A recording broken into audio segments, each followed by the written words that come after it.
설교 시작하죠. 지난주 우리는 코라의 아들들이 부르도록 악장에게 건넨 시, 이런 표제가 붙어 있는 시편 85편을 공부하면서 코라의 아들들이 어떤 사람들인지에 대해서 조명하시는 성령의 말씀들을 성경에서 자세히 살펴보았습니다. 오늘의 본문 시편 84편도 코라의 아들들이 부르도록 쓴 시, 수금에 맞춰 부르도록 악장에게 건냄, 이런 표제가 붙어있는 찬송시입니다.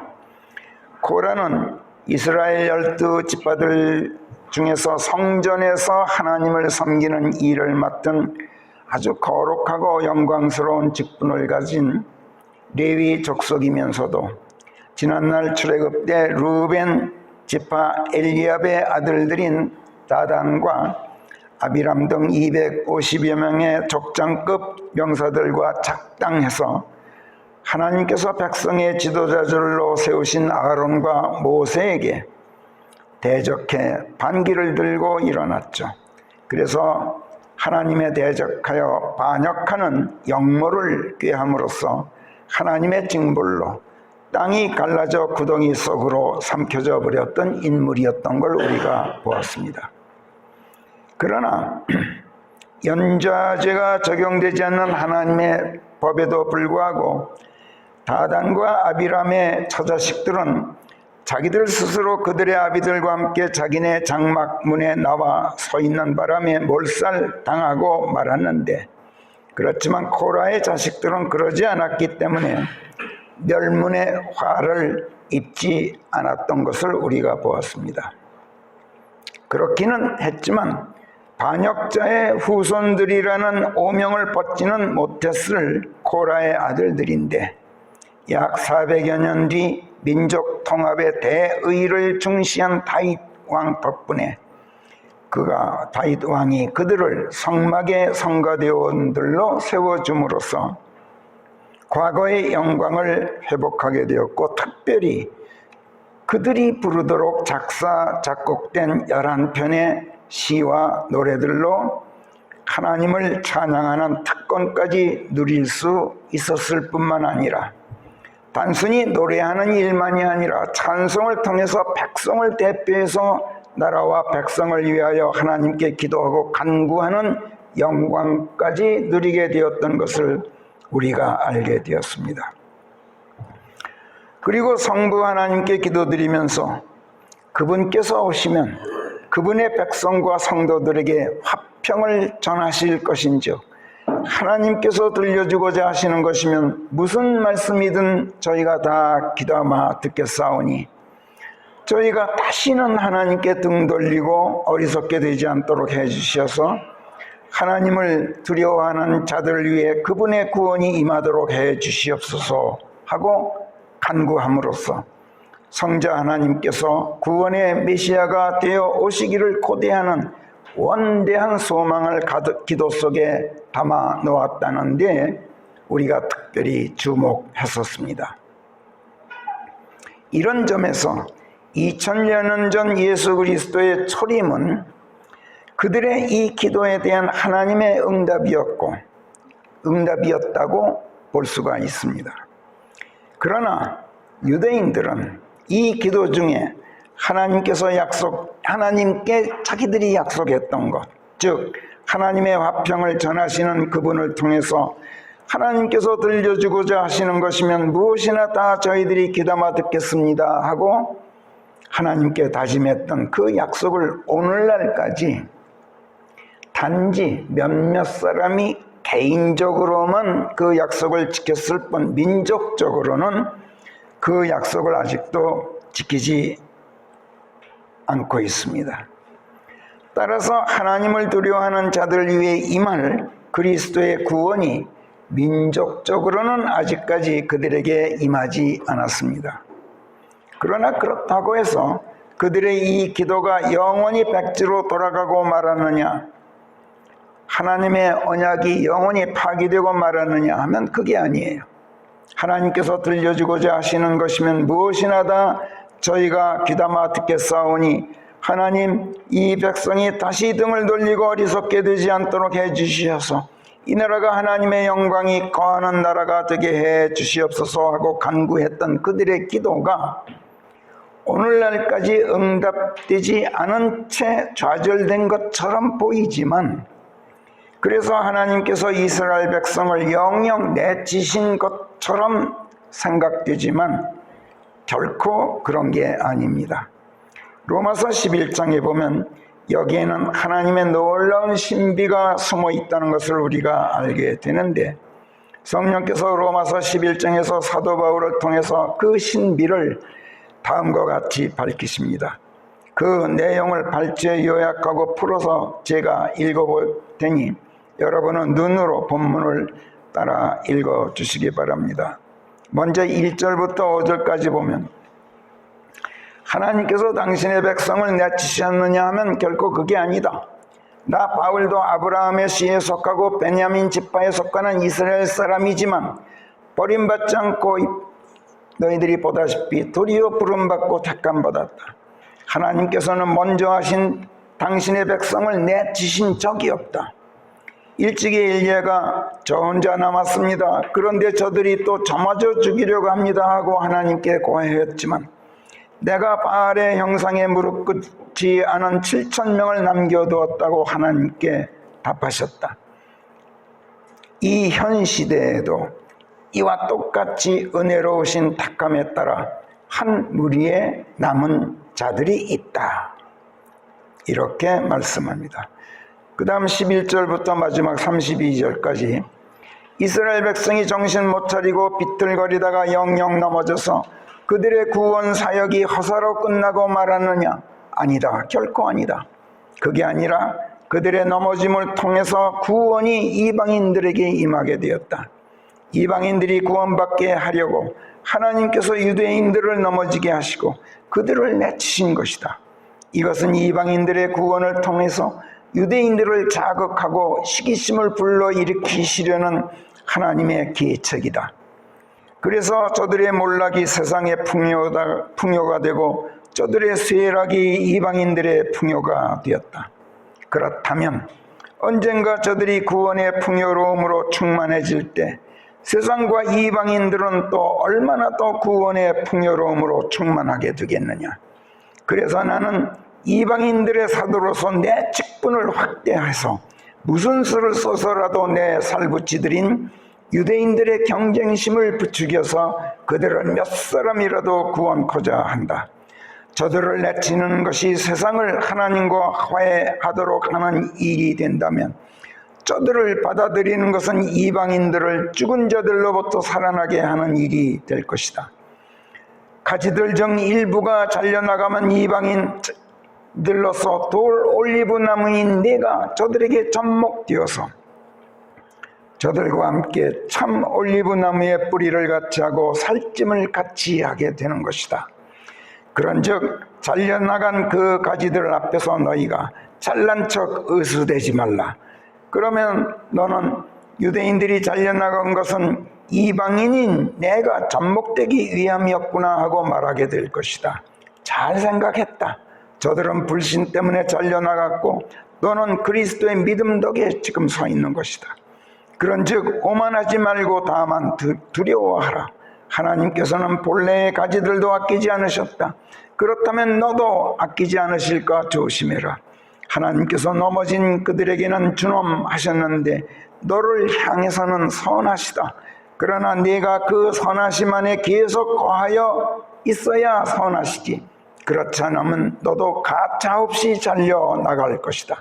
형제들아, 나는 너희가 지혜 있다 여길까 두려워 이 신비를 너희에게 밝히거니와 이방인들의 충만함이 임할 때까지는 이스라엘에게 얼마간의 실명 현상이 일어난 것이다.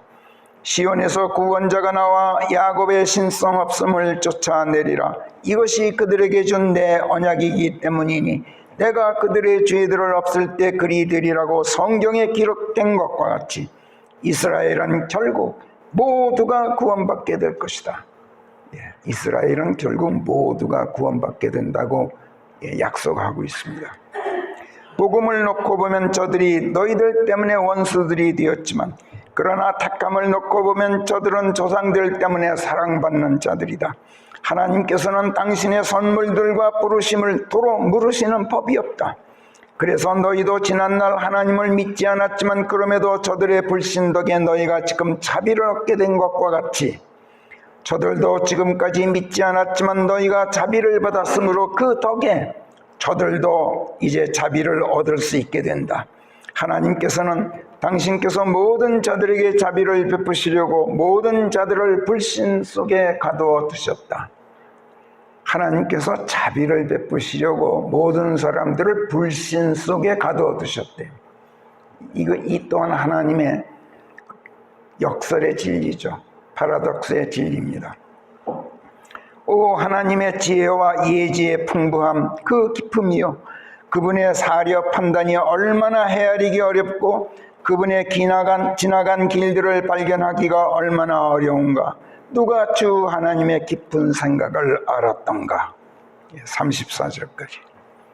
요컨대 하나님께서는 당신의 백성으로 택하신 이스라엘 민족을 구원하시려고, 민족적으로 구원하시려고 역설적이게도 거꾸로 그들을 불신 속에 가두어 실명시켜서 진리를 보지 못하게 하도록 하시고 구원자 예수 그리스도를 불신하고 배척하도록 만드셔서 그 벌로 저들을 내치셨다.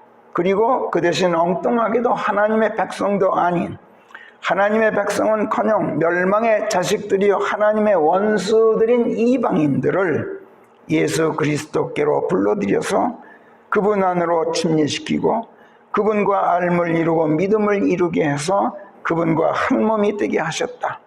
그리고 그 믿음을 통하여 구원받고 하나님의 은혜와 자비를 입도록 하셨다. 이방인들로 하여금. 이것은 유대인들이 이것을 보고 자극받아서 이방인 출신 그리스도인들을 시기하고 경쟁하도록 만들어서 저들 또한 너도 나도 그리스도 예수 안으로 들어와 그분과 한 몸이 되어서 믿음을 이루고 그 믿음을 통해서 하나님의 자비와 은혜를 입을 수 있도록, 그래서 구원받고자 하는 그런 열망을 갖게 하시려는 하나님의 놀라운 지혜와 예지에서 나온 하나님의 아주 신비로운 지혜로운 그런 책략인 것이다. 이런 말씀이에요. 지금 결론적으로 유대인들이 너도 나도 예수 그리스도 안으로 들어와 그분과 한 몸이 되어서 믿음을 이루고 그 믿음을 통해서 하나님의 자비와 은혜를 입고 구원받고자 열망하게 되도록 하는 이 일을, 유대인들을 민족적으로 구원하는 이 일을 이방인 출신 그리스도인들인 너희들에게 맡긴 것이다. 이런 뜻이에요. 주 내게 위탁하신 일, 아까 우리 찬송가 했죠. 시온에서 구원자가 나와 야곱의 신성 없음을 쫓아내리라 한 하나님의 언약을 실현시킬 임무가 우리 그리스도인들에게 주어졌다는 거예요. 여기서 야곱이라 함은 좁게는 유대인들을 말하지만 넓게는 구원받지 못하고 새 사람이 되지 못한 옛사람으로서의 모든 육신적 자연인들을 말한다고 우리가 배웠죠.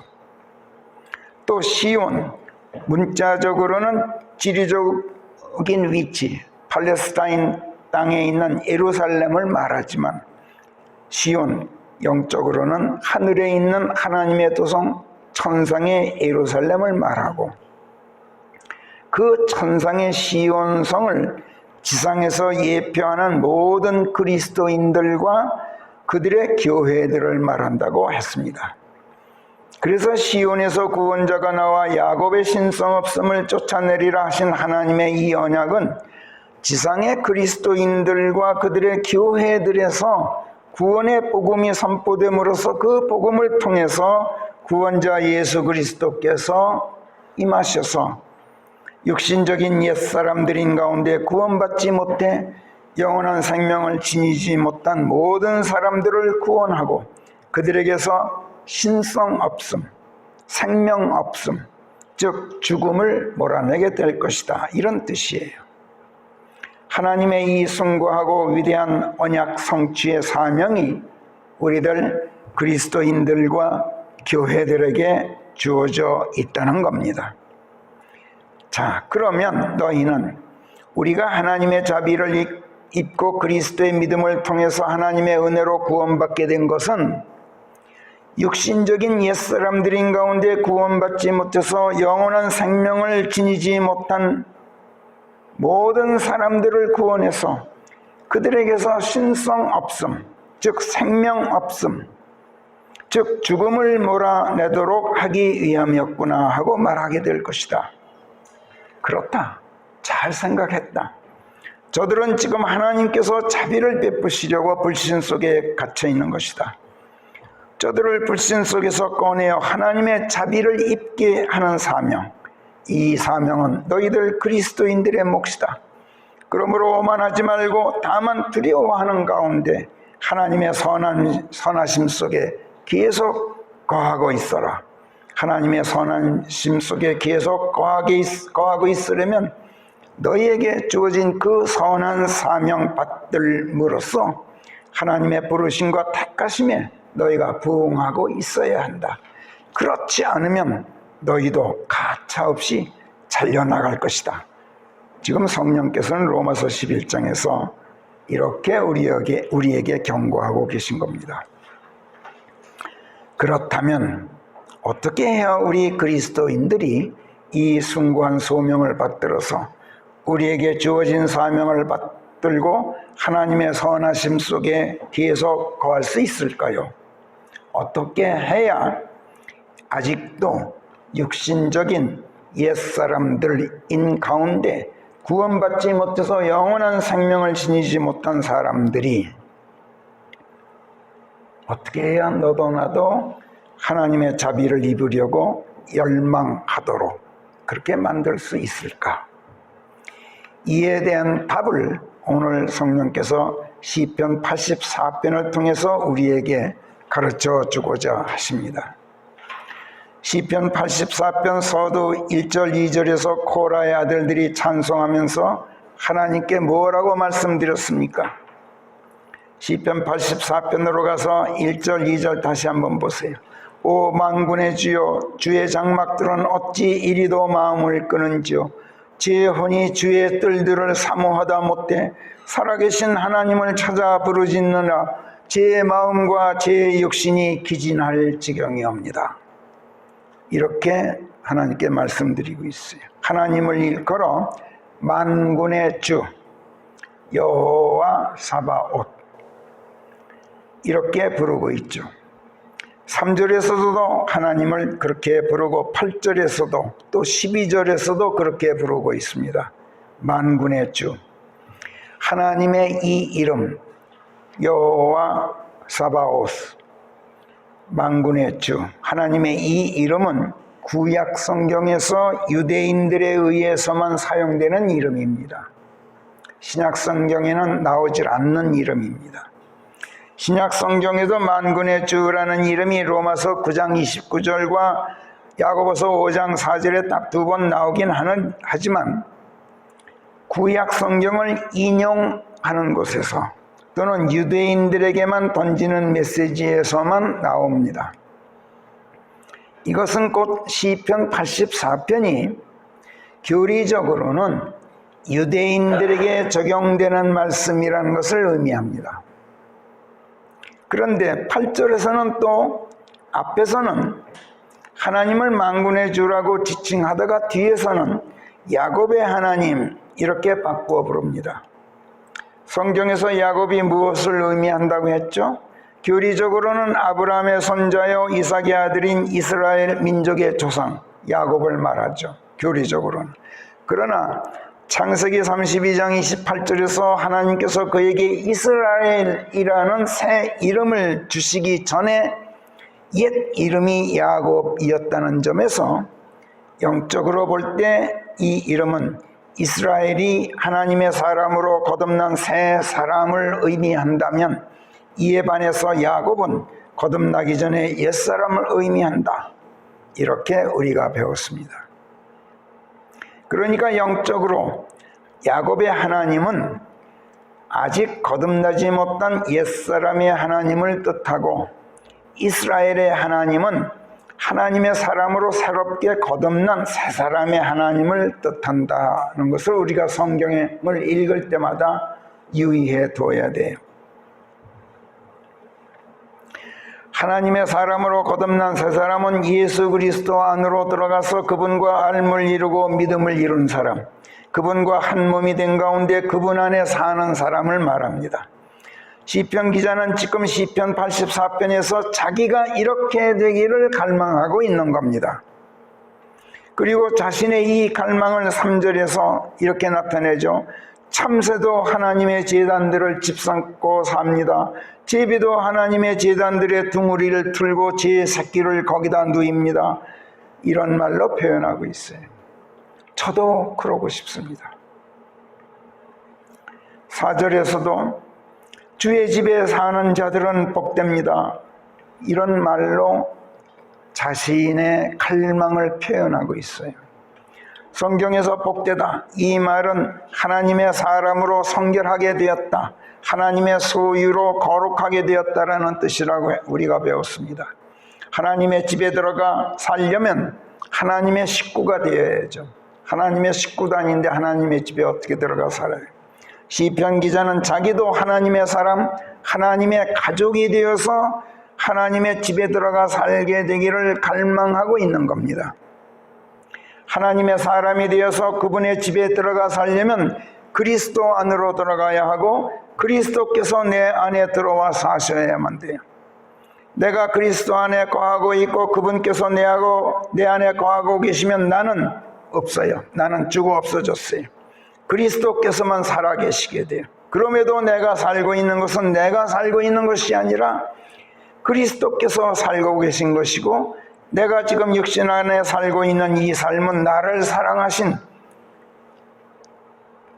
그리고 나를 위해 죽으셨다가 부활하신 그리스도께 편승해서 내가 살고 있는 것이라고 성령께서 갈라디아서 2장 20절에서 사도 바울로 하여금 고백토록 하신 이 사실, 나는 그리스도와 함께 십자가형에 처해 있나니 그럼에도 내가 살아있는 것은 내가 아니라 그리스도께서 내 안에 살고 계신 것인즉, 내가 지금 육신 안에 살고 있는 삶은 나를 사랑하신 나머지 나를 위하여 당신 자신을 주신 하나님의 아들의 믿음에 편성하여 내가 살고 있는 것이라.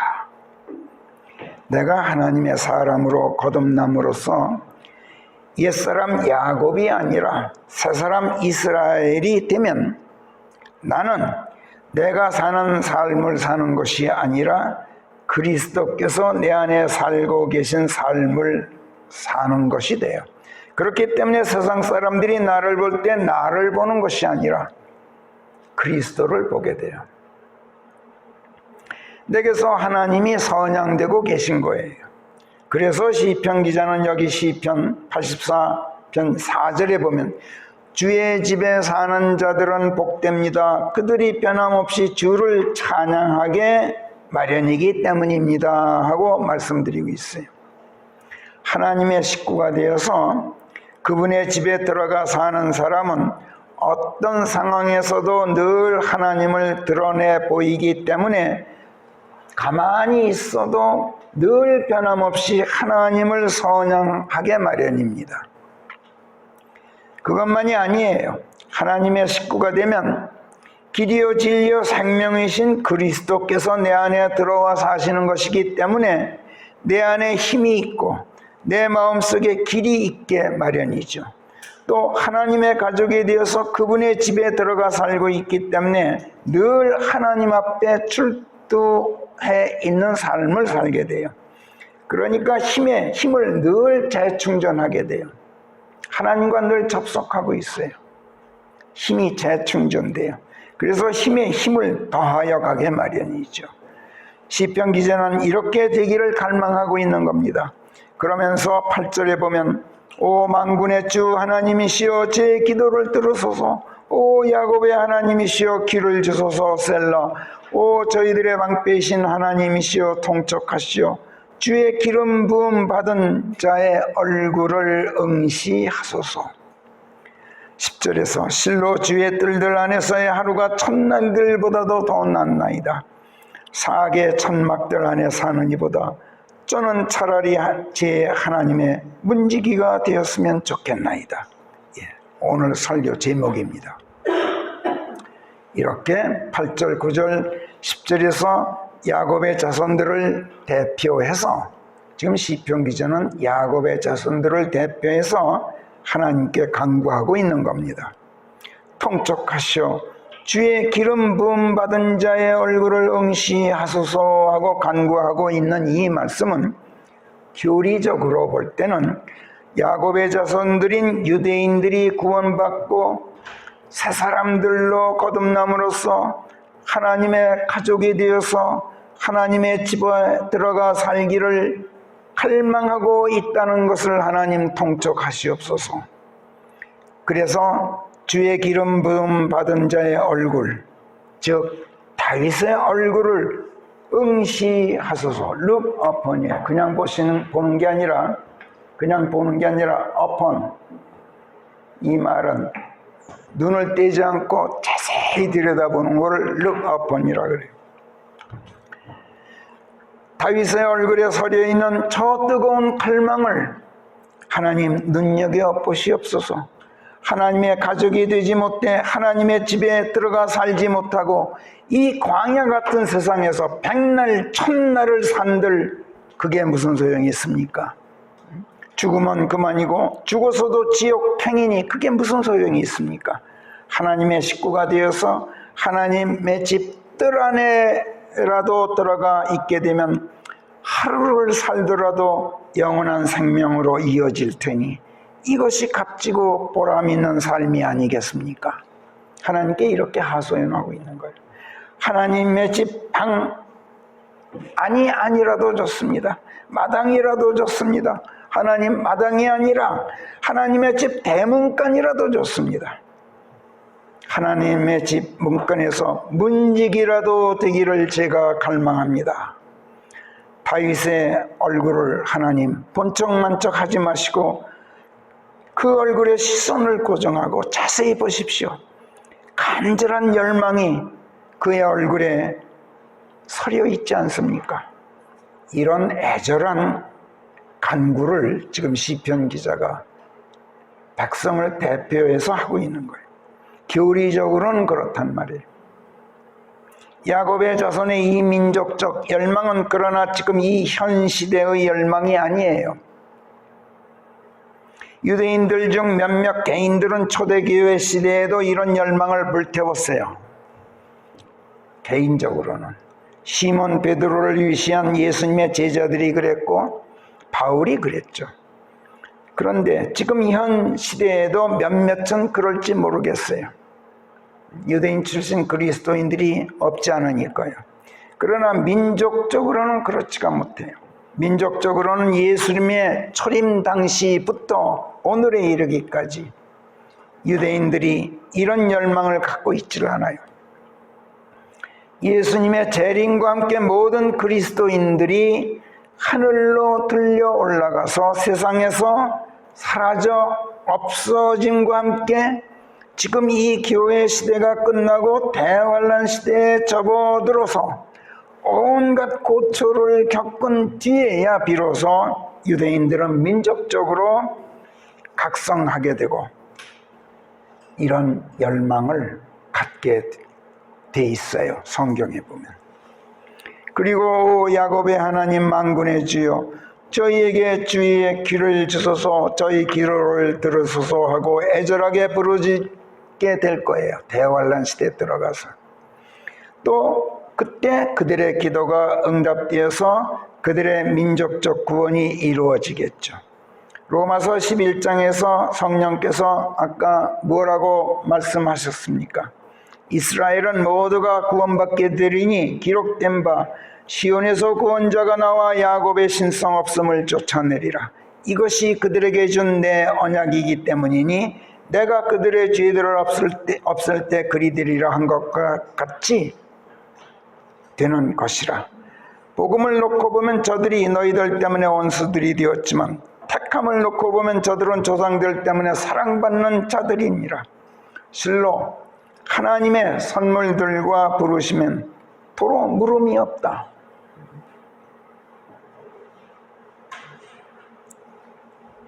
자, 교리적으로는 지금 이런 말씀이란 말이야.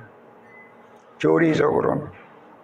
그런데 영적으로는, 허진 형제님 마스크 쓰세요. 마스크 쓰라고. 그런데 영적으로는 그 내용이 훨씬 폭이 넓어요. 영적으로는 저희들의 방패이신 야곱의 하나님, 귀를 지소서 통촉하시어 주의 기름 부음 받은 자의 얼굴을 응시하소서. 실로 주의 뜰들 안에서의 하루가 첫날들보다 더 낫나이다. 사악의 천막들 안에서 사는 이보다 저는 차라리 제 하나님의 집 문지기가 되었으면 좋겠나이다 하는 이 간구는 영적으로는 유대인들에게만 국한되지 않고 또 대환란 시대에만 적용되는 것이 아니에요. 지금 이 교회 시대에 아직 구원받지 못한 사람들의 간구가 돼요. 영적으로는. 아직 구원받지 못해서 하나님의 가족이 되지 못한 사람들이 구원받고 단 하루라도 주의 뜰들 안에 들어가 살게 되기를 열망하고 있는 겁니다. 여기서 뜰들이라고 복수형으로 되어 있는 것은 하나님의 성전 안에 바깥뜰과 안뜰 두 개의 뜰들이 있기 때문이에요. 아직 구원받지 못한 사람들이 하루를 살더라도 하나님의 가족으로 사는 것이 세상에서 야곱인 채, 즉 육신적인 옛사람인 채 평생을 사는 것보다 더 낫다는 것을 알게 되면 세상에서 아무리 영화를 누리고 살더라도 그보다는 하나님의 식구가 되어서 하나님의 집 문지기라도 되고 싶어 하겠죠. 세상에서 겨우 몇십 년 살다가 지옥에 가느니 하루를 살더라도 영원한 생명 세계로 들어가는 것이 더 낫다는 것은 삼척동자라도 모르지 않을 거예요. 구원받고 하늘에 속한 하나님의 사람이 되어서 하나님의 신성을 지니게 된 사람들, 즉 영원한 생명을 지니게 된 사람들은 이 세상에서 아무리 고난에 처하고 시련을 겪어도 그 혼은 늘 풍요롭고 마음이 편하게 마련입니다. 그럴 수밖에 없어요. 한번 생각해 보세요. 타고 가던 비행기가 떨어져 또 바다를 항해하던 배가 침몰해 그래도 죽지 않는다는 확신이 있고 또 그것이 보장되어 있는 마당에 무슨 걱정 무슨 두려움이 있겠어요. 이것을 여기 6절이 다음과 같이 표현하고 있습니다. 6절 보세요. 그들이 마카의 골짜기를 지나가면서 그것이 하나의 우물이 되게 하는데 비가 또한 그 못들을 가득 채우나이다. 이렇게 말씀해요. 난해 구절 중 하나입니다. 마카의 골짜기는 팔레스타인 땅에 실제로 있는 지명 이름입니다. 마카. 이 지명은 히브리어로 위핑이란 뜻이에요. 눈물 흘리며 울다 이런 뜻이에요. 근데 이 마카의 골짜기는 뽕나무가 숲을 이루고 있는 골짜기예요. 뽕나무가. 성경에서 뽕나무를 멀베리라 그래요. 멀베리 트리. 여러분 뽕잎 따보신 적 있어요? 뽕잎을 따거나 뽕나무 가지를 꺾으면 그 상처에서 젖 같은 하얀 진액이 방울방울 맺힙니다. 마치 눈물을 흘리면서 울기라도 하듯이 말입니다. 저는 매년 지금도 뽕잎을 따요.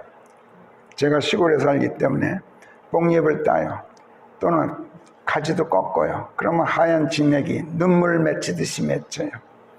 마카, 이 히브리어는 눈물 흘리며 운다는 뜻이에요.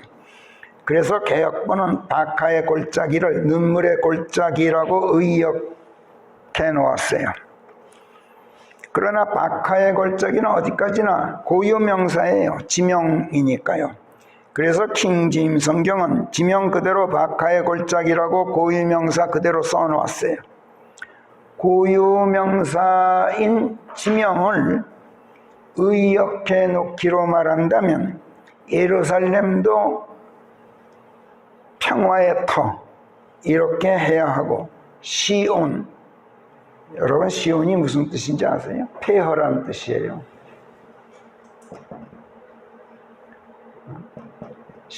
폐허, ruin.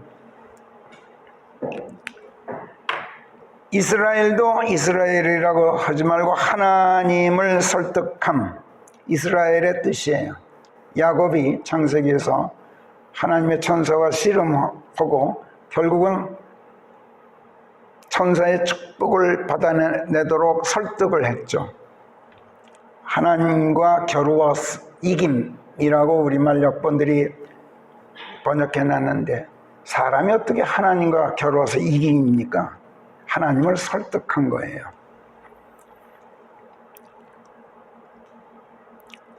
그래서 이스라엘도 의역하기로 말하면 하나님을 설득함, 이렇게 번역해 놓아야 옳아요. 자, 구원받고 하늘에 속한 하나님의 사람이 되어서 하나님의 신성을 지니게 된 사람들, 즉 영원한 생명을 지니게 된 사람들은 그 혼이 늘 풍요롭고 마음이 평안하지 않을 수가 없다고 앞에서 말했습니다. 그리스도인이라고 자처하는 우리가 정말로 새 사람으로 거듭났고 정말로 죽음에서 해방되었다면, 그래서 정말로 하나님의 신성을 지니고 영원히 산다는 것을 우리가 정말로 확신하고 있다면, 그리고 이것을 보증하는 성령의 인침을 보증도장으로 받아갖고 있다는 것을 정말 믿고 의심하지 않는다면, 이것을 분명하게 말씀하는 성경을 믿고 성경을 통해서 이것을 확실하게 말씀하시는 하나님을 정말 믿고 의탁한다면,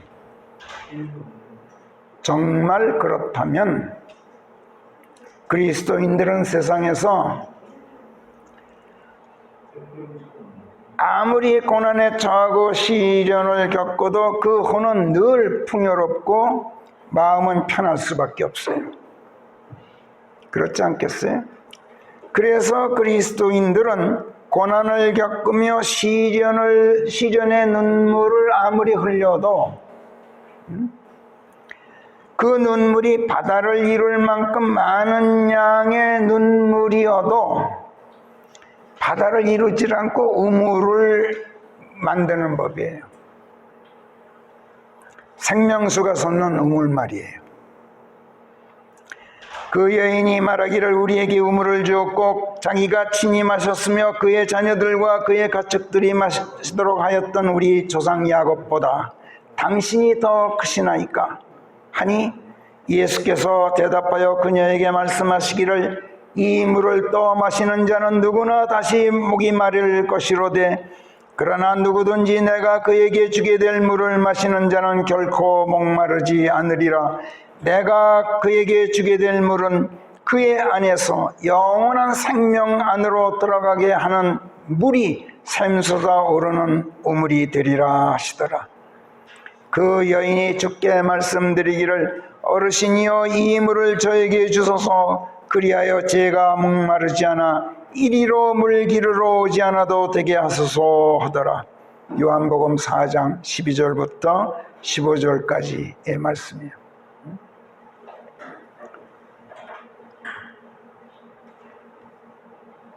그리스도인의 고난의 눈물은 많은 사람들을 영원토록 목마르지 않게 하는 생명의 우물이 되는 법이에요.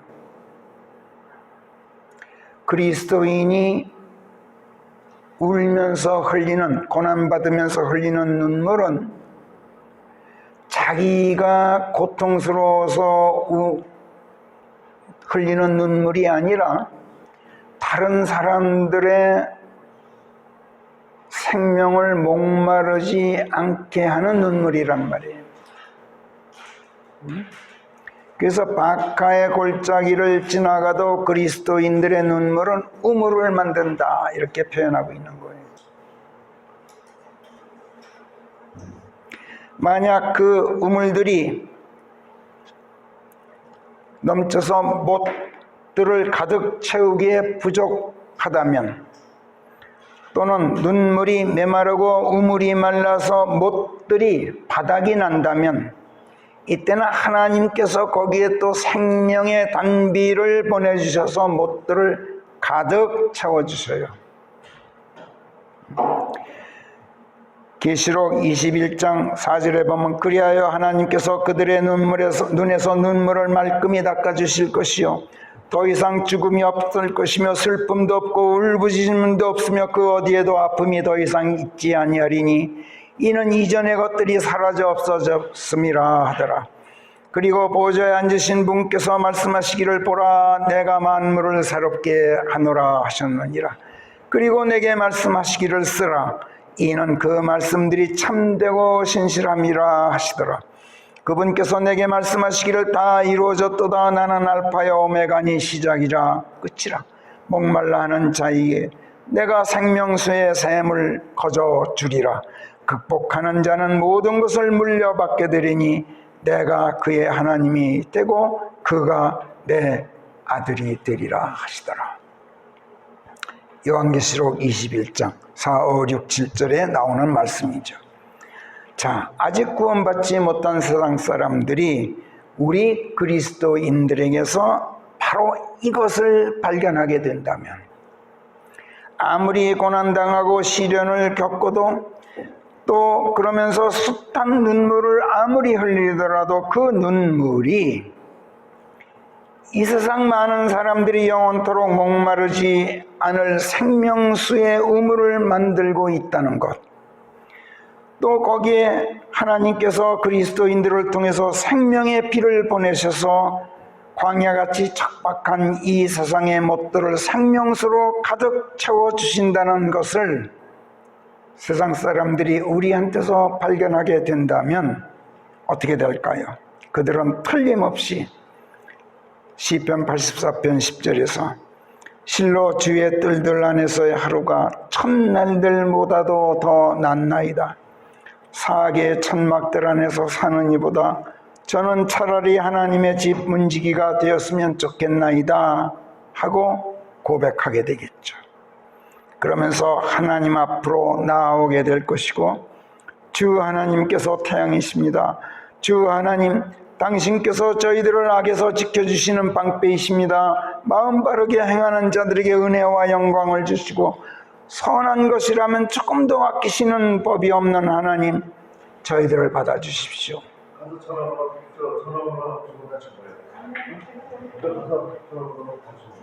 이렇게 하나님께 간구하게 되겠죠.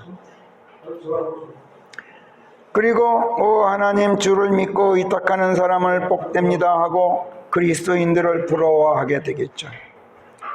자, 그런데 문제는 현재로서 이것이 꿈 같은 얘기라는 사실이에요. 이것이 꿈 같은 얘기라는 문제.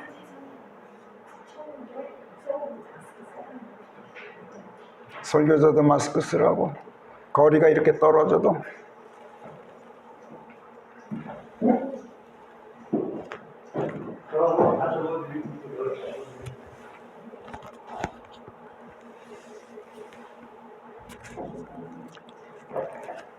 자, 이방인들이 시편 84편 10절에서처럼 제가 하나님의 집 문지기가 되었습니다, 되면 좋겠습니다 하는 하소연을 하게 된다는 것, 이거 꿈 같은 얘기란 말이에요. 현재로서는 그래요. 또 모른다고 아무 소리 나면 자꾸 와. 이따 저래, 이따 저래. 뭘 이따 저래 하고 그러는데. 또 세상 어디를 보아도 유대인들은 말할 것도 없고 다른 민족들 누구도 이 불의한 이 세상 사악의 천막들 안에서 사느니 차라리 하나님의 집 문지기라도 되었으면 좋겠습니다 하는 마음을 가진 사람 찾아볼 수가 없어요. 대환란 시대로 접어들면 혹시 달라질지 모르겠어요. 그러나 지금 상황으로 미뤄보건대 대환란 시대로 들어가더라도 그렇게 될 것 같지가 않아요. 요한계시록 13장이 뭐라고 예고합니까? 짐승이라고 불리는 적그리스도가 나타나서 사람들의 목전에서 큰 이적들을 행하고 하늘에서 땅으로 불이 떨어지게 하는가 하면 그런 기적들을 가지고 사람들을 미혹하게 될 텐데, 그때 또 짐승의 상을 만들어 놓고 그 형상에 생명을 불어넣는 그런 기적도 행하게 될 텐데, 그 형상이 말을 하게 된단 말이에요. 그리고 그 짐승의 상에 경배하기를 꺼려하는 자들을 모조리 다 잡아다가 죽임당하도록 할 그런 권능이 있게 될 텐데, 그렇게 된다면 큰 자들이나 작은 자들이나 부유한 자들이나 가난한 자들이나 모두가 그들의 오른손이나 이마에 표를 받도록 하고 그 표나 짐승의 이름이나 이름의 숫자를 지닌 자가 아니면 누구도 물건을 파고 살 수 없도록 하게 될 때 끝까지 여기에 저항하고 그 짐승에게 굴복하지 않을 사람 몇이나 될까요? 아주 없지는 않아요. 요한계시록 20장 4절에 보면은 끝까지 버티다가 참수된 사람들의 혼이 하나님의 보좌 둘레에 서 있는 것을 사도 요한이 가서 영안에서 보죠. 그러나 그런 사람이 과연 얼마나 될까? 그러니 대환란 시대도 아닌 지금 이 은혜 시대에 사람들이 하나님을 애타게 찾고 구원받고 하늘에 속한 하나님의 사람들이 되어서 하나님의 집 문지기라도 되기를 갈망하게 되기를 지금 우리가 기대한다는 것은 꿈 같은 얘기예요. 자, 그렇다면 세상 사람들은 왜 이처럼 하나님에 대해서 관심이 없고 구원의 복음에 대해서 흥미가 없는 것일까요? 이에 대해서 오늘 성령께서 시편 84편 1절에서 암시적으로 답을 주고 계셔요. 오 만군의 주여, 주의 장막들은 어찌 이리도 마음을 끄는지요. 여기서 장막을 단수형 장막이 아니라 장막들, 이렇게 복수형으로 말씀하고 있는 것에 주목해야 됩니다. 성경에서 하나님의 언약궤가 모셔져 있는 성막이나 성전이나 그리고 제단은 언제나 단수형이지 복수형이 아니에요. 창세기 12장에서 아브라함이 하란을 떠나 가나안 땅으로 들어가 모래 평원의 세켐에 이르렀을 때 하나님께서 그에게 나타나서 내가 이 땅을 내게 주고자 한다, 이렇게 말씀하셨죠. 이때 아브라함이 세켐에 최초로 하나님께 한 제단을 쌓았어요. 제단을 쌓았다는 것은 장막 건축의 바로 전 단계로서 예배 처소를 마련하였다, 이런 뜻이에요. 예배 처소를 마련하였다는 것은 곧 하나님을 모시는 처소를 마련했다는 뜻이고, 하나님을 모신다는 것은 곧 하나님의 이름, 즉 하나님께서 이르시는 말씀을 듣고 그 말씀에 의탁하기 위해서 하나님의 말씀을 모신다는 뜻이에요. 아브라함이 세켐에서 떠나 베델 동편의 한 산으로 갑니다. 서로는 베델 동으로는 아이를 둔 중간 지점의 한 처소에서 장막을 펼칩니다. 그리고 거기에 또 제단을 쌓아요. 이것을 두고 창세기 12장 8절은 그곳에서 그가 주께 한 제단을 쌓아 주의 이름을 불러 의탁하였다라고 쓰고 있어요. 장막을 펼치고 제단을 쌓고 하나님을 모셨다는 것은 곧 하나님의 말씀을 모셨다는 뜻이고, 하나님의 말씀을 모셨다는 뜻은 하나님의 말씀을 믿고 의탁하였다라는 뜻이란 말이에요. 세겜에서도 제단을 쌓았어요. 그런데 여기서도 또 제단을 쌓으니 제단이 이제 두 개가 생겼죠. 그러니까 복수가 아니냐 이렇게 생각하기 쉽지만 그게 아닙니다. 장소만 바뀌었을 뿐 하나님께 쌓는 제단은 언제나 하나의 제단이고 장막 성전 또한 언제나 하나의 장막 하나의 성전이에요. 여기 시편 84편에서도 4절과 10절에서는 하나님의 성전을 주의 집, 하나님의 집 이렇게 단수형으로 쓰고 있어요. 그런데 하나님의 집인 성막 또는 성전 안에는 제단이 두 개가 있어요. 뜰도 바깥뜰과 안뜰 두 개가 있다 그랬어요. 앞에서 성막 또는 제단 또한 바깥뜰에 번제단이 있어요. 바깥뜰에 번제단이 있고 성소 안에 향단이 있어요. 그러니까 제단이 두 개 있어요. 성전 안에. 그래서 제단들 이렇게 복수형일 수가 있어요.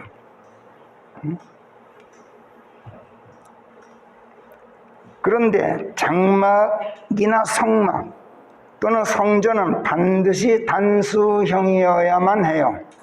한 분 하나님, 유일자 하나님이시기 때문에 그래요. 그런데 여기 1절은 주의 장막들 이렇게 복수형으로 되어 있는 거예요. 왜 그랬을까요? 이것을 설명할 수가 없어서 개역본은 이것을 아예 장막 이렇게 단수형으로 고쳐버렸어요. 설명할 수가 없어서. 이렇게만 목사님도 여기서 굉장히 헤맸더라고. 오늘 그 얘기를 다 하지 시간은 없습니다만. 그렇다면 장막들 복수형으로 장막들이란 무엇을 말하는 것일까요? 하나님께서 유일자 한 분 하나님이시기 때문에 성전이나 성막이나 교회는 영적으로는 하나일 수밖에 없지만 지역교회는 지리적으로 여러 곳에 산재해 있기 때문에 이 경우에는 교회도 복수형으로 교회들 이렇게 쓸 수 있죠. 또 그리스도의 영, 즉 성령께서 거하시는 성전으로서의 그리스도인의 몸, 또 수많은 그리스도인들이 수많은 곳에 산재해서 살고 있기 때문에 이 경우에도 하나님의 장막은 복수형으로 장막들일 이렇게 복수형으로 쓸 수가 있어요. 그 외에는 하나님의 장막은 언제나 단수형이에요. 따라서 오 만군의 주여 주의 장막들은 어찌 이리도 마음을 끄는지요 라는 1절 말씀은 하나님의 교회들 지역교회들은 어찌 이리도 마음을 끄는지요 라는 뜻이고 또 그리스도인들은 어찌 이리도 매력적인지요 이런 뜻이에요. 여기서 마음을 끈다는 말을 킹제임스 성경이 amiable 이 단어로 표현하고 있어요. 이거를 제가 마음을 끌다라고 옮겼습니다만은 이 단어는 attractive, 매력적이다 이런 뜻이에요. 성경에서 여기 시편 84편 1절 딱 한 군데에서만 나오는 단어예요. 호감을 느끼게 한다, 부침성이 있다, 상냥하다, 사랑스럽다 등등의 의미로 쓸 수 있는 말이지만 원래 의미는 매력적이다, 마음을 끈다, 마음을 사로잡는다 이런 뜻이고 한 번 보고 넋을 잃을 만큼 홀딱 반하게 만드는 것. 남녀 사이라면 한 번 보고 잊지 못해 상사병에 걸릴 만큼 애모하게 만드는 것. 이걸 amiable이라고 그래요. 이런 애모를 2절이 이렇게 표현하죠. 제 혼이 주의 뜰들을 사모하다 못해 살아계신 하나님을 찾아 부르짖느라 제 마음과 제 육신이 기진할 지경입니다. 상사병에 걸릴 지경입니다. 이런 뜻이에요. 애틋한 사랑을 고백하고 있는 거예요. 여러분, 우리의 문제가 바로 여기에 있어요. 유대인들이든 이방인들이든 아직 구원받지 못한 야곱의 아들들인 사람들이 지역교회들이나 우리 그리스도인들을 보고 넋을 잃을 만큼 홀딱 반해서 남녀 사이라면 상사병이라도 걸릴 만큼 그렇게 애모합니까? 사모합니까? 우리 그리스도인들이나 그리스도인들의 공동체인 지역교회들이 사람들의 마음을 끌 만큼 매력적이냐 말이에요. 세상 사람들에게 매력적이긴커녕 그리스도인들끼리도 또 지역교회들끼리도 서로가 매력을 느끼지 못하는 게 사실 아니에요? 그런데 어떻게 세상 사람들이 우리를 보고 제 혼이 주의 뜰들을 사모하다 못해 살아계신 하나님을 찾아 부르짖느라 제 마음과 제 육신이 기진할 지경입니다 하고 고백할 수 있겠어요? 또 오 하나님 참서도 하나님의 제단들의 집을 찾아내고 제비도 하나님의 장막들의 지몸 누일 둥우리를 풀고 거기에 새끼를 누입니다. 주의 집에 사는 자들은 복됩니다. 저도 하나님의 집에 들어가 살았으면 좋겠습니다. 이렇게 호소할 수 있겠어요? 우리를 보고?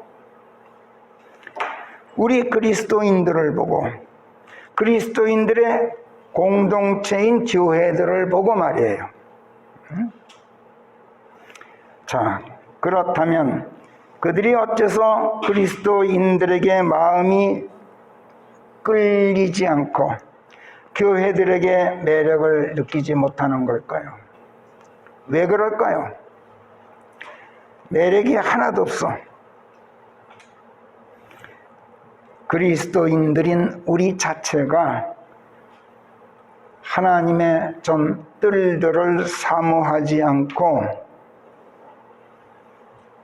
우리 마음과 우리 육신이 기진할 만큼 하나님을 찾아 부르짖지 않기 때문은 아닐까요? 그리스도인이라면서 그의 힘이 하나님 안에 있지 않고 길이요 진리요 생명이신 예수 그리스도께서 그의 마음에 있지 않기 때문에 그런 것이 아닐까요? 그래서 세상 사람들이 우리에게서 전혀 매력을 느끼지 못하는 것은 아닐까요? 저는 그렇다고 봐요. 하나님의 집 문지기가 아니라 하나님의 집 안방에 평안히 눕게 해주어도 하나님의 집 뜰들 안에서 첫날을 사는 이보다 이 세상 사악의 천막에서의 하루를 더 사랑하기 때문이 아니냐 말입니다. 우리가. 그래서 마음 바르게 행하는 자들에게 아낌없이 주시는 선한 것들을 우리가 받지 못하고 태양이시고 방패이신 하나님의 권능을 우리가 향유하지 못하니 세상 사람들이 이런 그리스도인들을 보고 어떻게 마음이 끌리고 어떻게 하나님의 뜰들을 사모할 수 있겠어요? 오늘 성령께서 우리로 하여금 이것을 스스로 우리로 하여금 돌아보게 하셔요. 기도하겠습니다.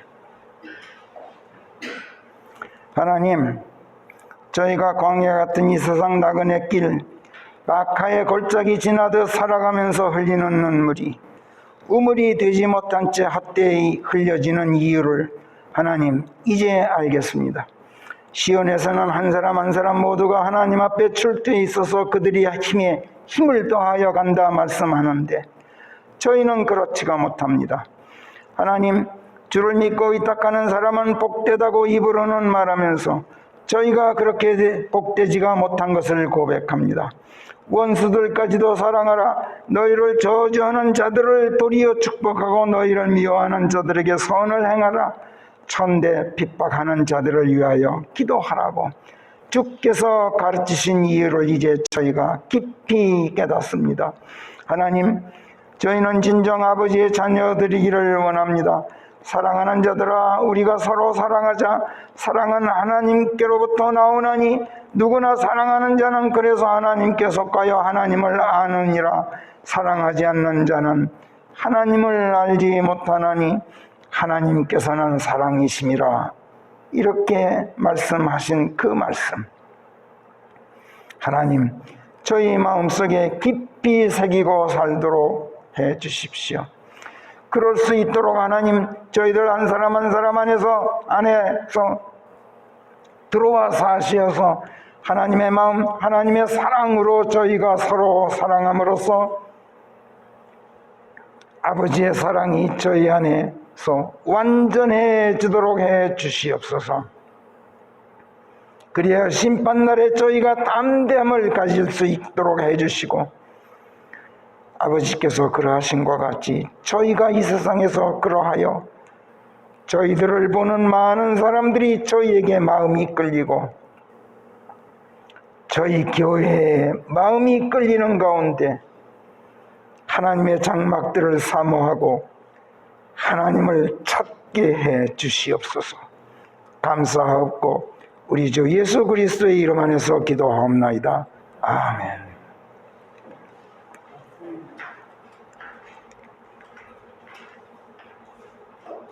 구청에서 다녀갔어요? 네, 성도구청.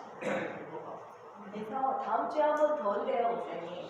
그래서 난 모든 사람 마스크 쓰고 여기에 스티커 붙여서 각 책상에 하나씩 하는 거 스티커 붙여놓고 들어올 때 명부 작성하고 체온 측정하는 거랑 그다음에 예배 전후 소독 한번. 체온계도 하나 사서 보세요. 나 준비해야 되겠어. 체온계 이마 이런 거 하고 명단 있고 입구에다가 참석인원 20명 이하 성층. 소독도 매일 하죠. 매주 하래요. 예배 전 예배 후 사무실 뭐 해요? 사무실 꼭 해요? 그럼 그거 갖다 내려다 놓으면 되죠. 한척하면. 체온계라고 했잖아요. 체온계는 소독제라는 소독제는 사무실. 체온계 하나 있어요. 이 하나 있고 명단 왜 우리 체온계 여기 성국에 이렇게 대면은 그런 거 있잖아요. 그볼안 싸요? 그거 하나랑 명단 프린트해서 보관해 놓고 있어요. 그래야 언제든 달라고 받아낼 수 있다. 그리고 오늘 괜찮아. 안에다 넣어요. 네? 오늘은 다 미디어 돼요. 아무것도 안 되어 있는데 그냥 좀 말은 사정사정하긴 했어요. 그래서 다음 주 오시면 완벽하게 해놓겠다고 사정사정을 해서 까타는 안 보일 것 같긴 한데 처음 봤다고 이렇게 아무것도 안 해가지고